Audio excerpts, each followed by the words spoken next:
नमस्कार दोस्तों, आइए जानते हैं आज राजस्थान की बड़ी खबरें। आज की पहली खबर है कि जयपुर विकास प्राधिकरण में 632 गांव शामिल। राजस्थान की राजधानी में जयपुर विकास प्राधिकरण यानी जेडीए ने एक बड़ा कदम उठाते हुए जयपुर जिले के आसपास के 632 गांवों को अपने विकास क्षेत्र में शामिल कर लिया है। इन गांवों के लिए development promotion and control regulation यानी डीपीआरसी को लागू किया गया है। इस बदलाव से ग्रामीण इलाकों में विकास की गति तेज होगी और सब कुछ नियोजित तरीके से होगा।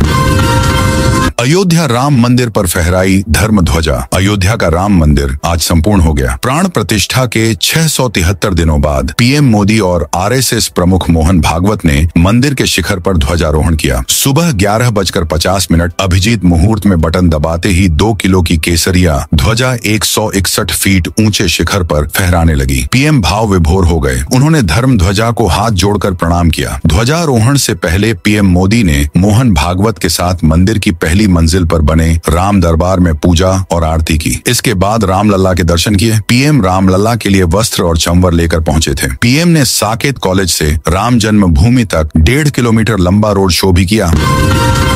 जयपुर सेंट्रल जेल में फिर मिला मोबाइल। जयपुर सेंट्रल जेल में एक बार फिर मोबाइल फोन बरामद हुआ है। वार्ड नंबर 2 में सघन चेकिंग के दौरान टॉयलेट के पास से मोबाइल चार्जर, डेटा केबल और एक सिम कार्ड मिला। इस संबंध में जेल प्रहरी गिरिराज प्रसाद ने लाल कोठी थाने में मुकदमा दर्ज कराया है। लाल कोठी थानाधिकारी एसएचओ प्रकाश राम बिश्नोई ने बताया, जयपुर सेंट्रल जेल प्रहरी गिरिराज प्रसाद ने रिपोर्ट दर्ज करवाई है। जेल में पिछले काफी समय से सघन तलाशी अभियान चलाया जा रहा है। बरामद मोबाइल लावारिस हालत में मिला, जिसमें सिम कार्ड लगा हुआ था। इसी के साथ चार्जर, डेटा केबल और सिम कार्ड मिला है। निकाय पंचायत चुनाव पर मंत्री झाबर सिंह खर्रा का बड़ा बयान। राजस्थान में निकाय और पंचायत चुनावों को लेकर राजनीतिक माहौल फिर गर्म हो गया है। नगरीय विकास एवं आवासन मंत्री झाबर सिंह खर्रा ने इन चुनावों को लेकर बड़ा बयान दिया है। लक्ष्मणगढ़ दौरे के दौरान मंत्री ने ओबीसी आरक्षण पर कड़ा रुख जाहिर करते हुए साफ कहा कि राज्य में बिना आरक्षण तय किए कोई भी चुनाव कराना संभव नहीं है। उन्होंने आरोप लगाया कि कांग्रेस इस मुद्दे पर जनता के बीच भ्रम फैलाने की कोशिश कर रही है। नरेश मीणा की फिर बड़ी मुश्किलें। अंता विधानसभा उपचुनाव में निर्दलीय उम्मीदवार के तौर पर चुनाव लड़ने वाले चर्चित युवा नेता नरेश मीणा एक बार फिर मुश्किलों में पड़ते नजर आ रहे हैं। प्रधानमंत्री नरेंद्र मोदी और मुख्यमंत्री भजन लाल शर्मा के खिलाफ कथित अभद्र टिप्पणी को लेकर उनके खिलाफ सपोटरा थाने में एफआईआर दर्ज कराई गई है। ये मामला भाजपा जिला विधि प्रकोष्ठ के सह संयोजक विकास सिंह की शिकायत पर दर्ज हुआ। दरअसल राम जल सेतु लिंक परियोजना PKCERCP के तहत बनने वाले डूंगरी बांध के विरोध में 21 नवंबर को सपोटरा उपखंड की ग्राम पंचायत जोड़ली में महापंचायत आयोजित की गई थी। इसमें हजारों किसान और ग्रामीण शामिल हुए थे।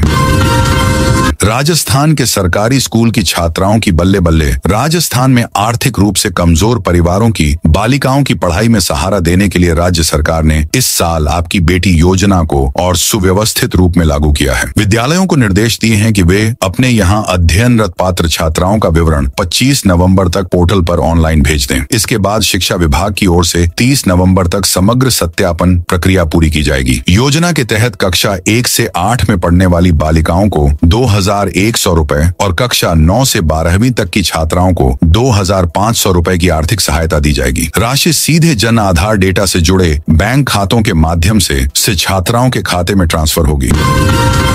राजस्थान में अब इन लोगों के घरों पर चलेगा। बुलडोजर जल संसाधन मंत्री सुरेश सिंह रावत ने कहा कि कांग्रेस के समय सरकार की शह पर धर्मांतरण होता था, ये किसी से छिपा नहीं है। कांग्रेस प्रदेश अध्यक्ष गोविंद सिंह डोटासरा व कांग्रेस धर्मांतरण में लिप्त अपराधियों को आश्रय देते थे। हाल ही में कांग्रेस प्रदेश अध्यक्ष डोटासरा के विधानसभा क्षेत्र का एक मुस्लिम युवक नेचवा थाने के पटोदा गांव की दलित युवती को बहला फुसलाकर भगा ले गया। इस तरह से खुलेआम कृत्य होने से ऐसा लगता है डोटासरा ने धर्मांतरण की खुली छूट दी है, लेकिन अब सरकार धर्मांतरण करने वालों पर सख्त कार्रवाई करेगी। पूर्व सरपंच ने 100 रुपए में बांट दिए बेशकीमती भूमि के पट्टे। कांग्रेस के वरिष्ठ नेता और पूर्व मंत्री स्वर्गीय भरत सिंह की पत्नी मीना कुमारी पर गंभीर आरोप लगे हैं। राजस्थान भ्रष्टाचार निरोधक ब्यूरो ACB ने उनके खिलाफ भ्रष्टाचार और धोखाधड़ी के आरोप में मुकदमा दर्ज किया है। इस मामले की जांच ACB कोटा के DSP अनिस अहमद के जिम्मे सौंपी गई है। ACB के अतिरिक्त पुलिस अधीक्षक मुकुल शर्मा ने FIR का ड्राफ्ट तैयार कर जयपुर मुख्यालय को भेजा था, जहां 20 नवंबर दिसंबर को मुकदमा दर्ज किया। जांच अधिकारी ने बताया कि मुकदमा तो दर्ज हो चुका है, लेकिन अभी तक पथरावली उनके पास नहीं पहुंची है। जैसे ही दस्तावेज मिलेंगे, जांच प्रक्रिया शुरू हो जाएगी। राजस्थान के इस जिले के लिए आई बड़ी खुशखबरी। अजमेर जिले में पेयजल संकट को दूर करने के लिए बीसलपुर बांध के पानी के स्टोरेज के लिए श्रीनगर घाटी में रिजर्वायर मोरसागर का निर्माण कार्य जल्द शुरू होगा। करीब 4700 करोड़ रुपए की लागत से बनने वाले मोरसागर निर्माण का वर्क ऑर्डर जारी कर दिया गया है। जल संसाधन मंत्री सुरेश सिंह रावत ने इस संबंध में बताया कि पानी की समस्या से अजमेर जिला वर्षों से जूझ रहा है। गर्मी में सब जगह के हाल बेहाल हो जाते हैं। कई बार बीसलपुर की लाइनें बदली, लेकिन बढ़ती आबादी के चलते पानी की वैकल्पिक व्यवस्था की जरूरत पड़ी है। नरेश मीणा बोले, मेरे खिलाफ झूठी एफआईआर दर्ज हुई। अंता विधानसभा उपचुनाव में हारे नरेश मीणा एक बार फिर से विवादों में हैं। उन पर प्रधानमंत्री नरेंद्र मोदी और सीएम भजनलाल शर्मा के खिलाफ अभद्र टिप्पणी व भड़काऊ भाषण के आरोप में करौली के सपोटरा थाने में रविवार को एफआईआर दर्ज की गई। हालांकि नरेश मीणा का कहना है कि यह मामला झूठा है। उन्होंने कहा, जिस व्यक्ति पर दबाव बनाकर एफआईआर दर्ज कराई गई है, उसने खुद सोशल मीडिया पर आकर कहा है कि मैंने यह रिपोर्ट नहीं दी है, ये झूठी है। नरेश मीणा पर कार्रवाई नहीं की जाए। पाली में रोजगार मेला आयोजित। पाली शहर के बांगड़ कॉलेज ग्राउंड में मंगलवार को एक दिवसीय रोजगार मेले का आयोजन किया गया। मेले में 28 कंपनियों के प्रतिनिधियों ने हिस्सा लिया। क्यूआर कोड के जरिए युवाओं ने रजिस्ट्रेशन करवाया था। सुबह 10 बजे से शुरू हुआ मेला दोपहर 3 बजे तक चला, जिसमें 1100 बेरोजगार युवा पहुंचे, जिनमें से 365 युवाओं का विभिन्न सेक्टर में नौकरी के लिए प्राथमिक सिलेक्शन किया गया। शिविर का एडीएम सिलिंग ओम प्रभा ने भी निरीक्षण किया। यूनिटी मार्च में राजस्थान से निकलेगी गंगा यमुना प्रवाह यात्रा। सरदार पटेल की 150वीं जयंती के अवसर पर देश के 4 हिस्सों से केंद्र सरकार 4 यात्राएं निकाल रही है। इन यात्राओं के नाम देश की प्रमुख नदियों पर रखे गए हैं। 2 यात्राएं गंगा प्रवाह और यमुना प्रवाह यात्रा राजस्थान से होकर निकलेंगी और 10 जिलों को कवर करेगी। गंगा प्रवाह यात्रा को 2 दिन पहले दिल्ली से बीजेपी के राष्ट्रीय अध्यक्ष जेपी नड्डा ने दिल्ली से रवाना किया था। ये यात्रा राजस्थान के अलवर, सवाई माधोपुर, कोटा, चित्तौड़गढ़ और उदयपुर होते हुए गुजरात के करमसद पहुंचेगी।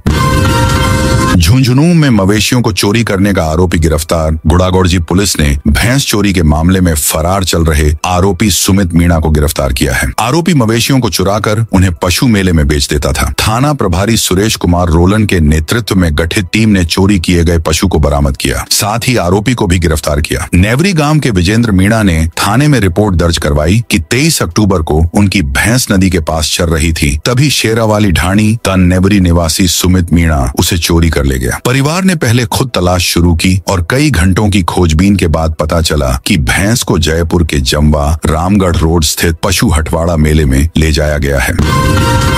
जूली बोले, निकाय पंचायत चुनाव की हार से बचने एसआईआर करवा रहे नेता प्रतिपक्ष टीकाराम जूली ने सरकार और बीजेपी पर तंज कसते हुए कहा है कि अंता के रिजल्ट इस सरकार के लिए इतने खतरनाक साबित हुए हैं कि चीफ सेक्रेटरी भी बदल दिया, साथ ही मुख्यमंत्री का प्रिंसिपल सेक्रेटरी भी बदल दिया गया। इससे आप समझ सकते हैं कि एक परिणाम क्या क्या चेंज करवा सकता है। अभी तो इनका मंत्रिमंडल भी बदला जाएगा।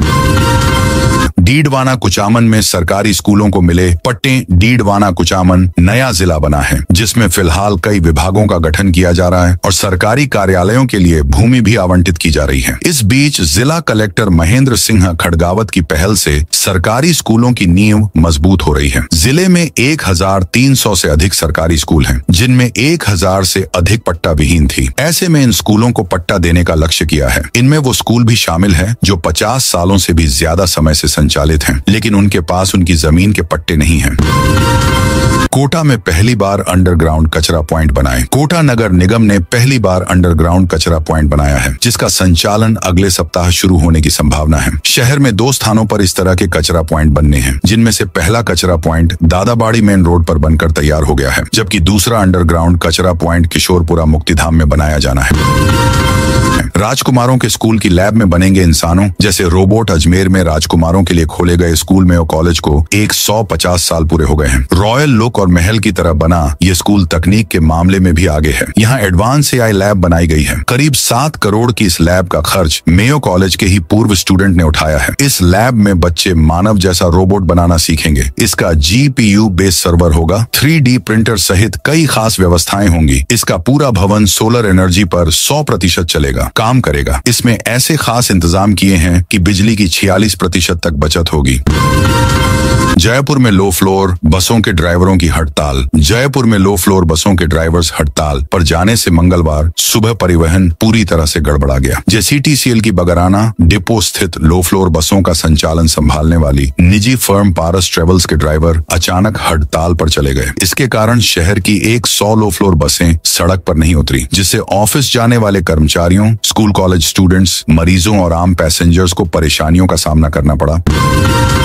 मंत्री खर्रा बोले, कांग्रेस चाहती है बिना आरक्षण चुनाव हो। नगरीय विकास एवं स्वायत्त शासन विभाग। राज्य मंत्री झाबर सिंह खर्रा ने कहा कि कांग्रेस चाहती है कि बिना OBC आरक्षण के नगरीय निकाय चुनाव हों। दरअसल मंत्री झाबर सिंह खर्रा सरदार वल्लभ भाई पटेल की 150वीं जयंती के मौके पर मंगलवार को सीकर के लक्ष्मणगढ़ में आयोजित जिला स्तरीय सरदार 150 यूनिटी मार्च में पहुंचे थे।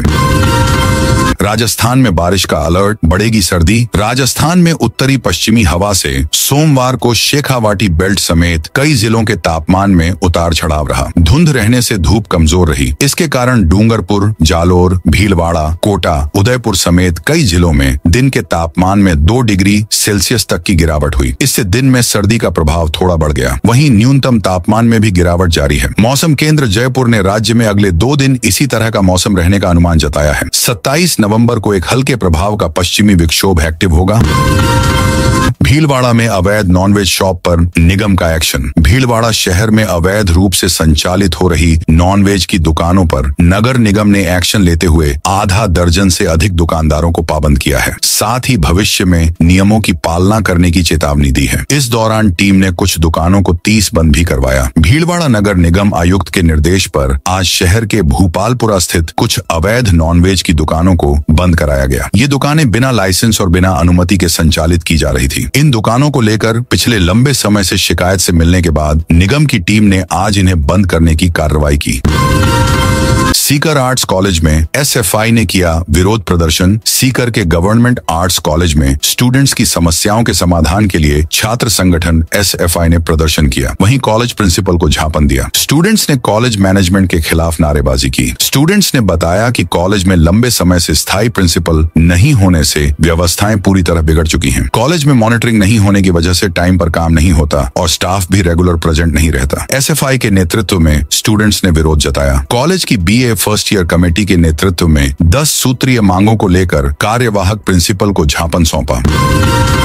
झालावाड़ कॉलेज में स्कूटी योजना आवेदन जांच के निर्देश। राजकीय स्नातकोत्तर महाविद्यालय झालावाड़ में कालीबाई भील मेधावी छात्रा स्कूटी योजना तथा देवनारायण छात्रा स्कूटी वितरण एवं प्रोत्साहन योजना के आवेदन पत्रों की जांच के निर्देश दिए गए हैं। प्रिंसिपल प्रोफेसर राम कल्याण मीणा ने आयुक्तालय कॉलेज शिक्षा राजस्थान जयपुर के निर्देशों के तहत गठित समिति को यह निर्देश दिए। उन्होंने पात्र छात्राओं को अधिक से अधिक संख्या में योजना का लाभ उठाने के लिए प्रोत्साहित करने को भी कहा।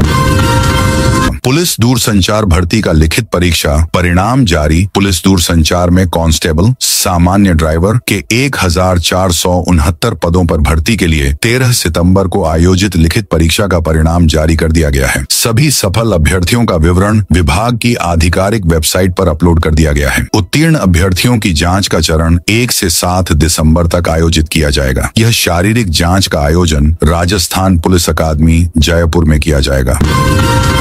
जयपुर में ई-सिगरेट के खिलाफ बड़ी कार्रवाई। जयपुर में DST साउथ ने शिप्रापट थाना इलाके में बड़ी कार्रवाई की है। यह प्रदेश में ई-सिगरेट के खिलाफ अब तक की सबसे बड़ी कार्रवाई मानी जा रही है। मंगलवार को ई-सिगरेट सर्च अभियान के तहत विजय पथ मानसरोवर स्थित महादेव पान भंडार के गोदाम पर दबिश दी गई, जहां से भारी मात्रा में ई-सिगरेट और अन्य संबंधित सामग्री बरामद हुई। पुलिस ने गोदाम से 1025 नग ई-सिगरेट और विभिन्न फ्लेवर जब्त किए हैं। इस मामले में आरोपी नीरज परमाणी को गिरफ्तार कर लिया गया है। तो दोस्तों, यह थी आज राजस्थान की बड़ी खबरें। आप इस वीडियो को कौन से जिले से देख रहे हैं, उस जिले का नाम जरूर बताइए।